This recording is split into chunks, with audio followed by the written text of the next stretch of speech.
Mga kapuso, sa November 10 na pong susunod na laban ni pambansang kamao Manny Pacquiao, kinumpirma po ito ng promoter na si Bob Arum. Ang mga pinagpipiliang kalaban, sina Juan Manuel Marquez, Tim Bradley Jr. at Floyd Mayweather Jr. Ayon po kay Arum, may rematch provision sa laban ng Pacquiao-Bradley noong Hunyo, pero na kay Pacman na daw ang desisyon kung itutuloy ito. Asahan daw ang pagbabago sa kanyang training.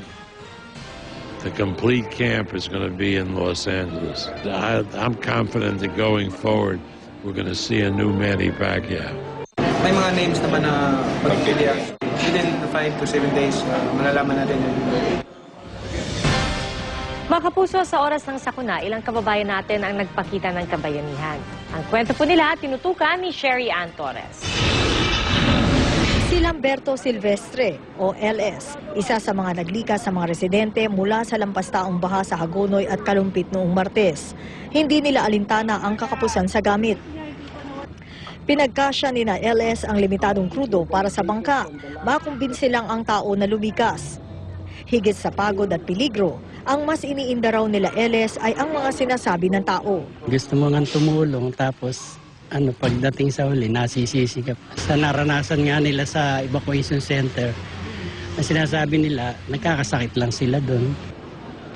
Miyembro rin ng Bulacan Rescue Team K si Chef.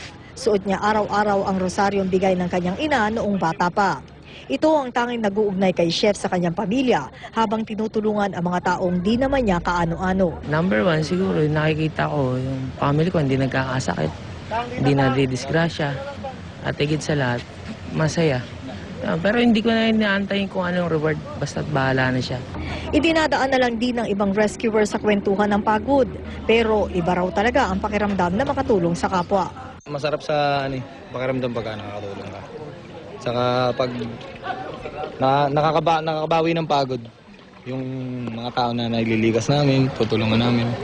Sa mga taong tumulong sa atin sa gitna ng unos, hindi ba madali namang sabihin, salamat? Sherry Ann Torres, nakatutok, 24 oras.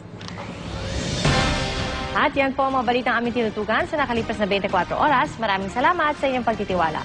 Mula sa tahanan ng katotohanan, ako po si Tia Arcangel. Ako po si Giga Manica, dito ang GMA. Walang kinikilingan, walang pinoprotektahan. Walang kasinungalingan, serbisyong totoo lamang. At dahil hindi natutulog ang balita, Nakatutok kami 24 oras.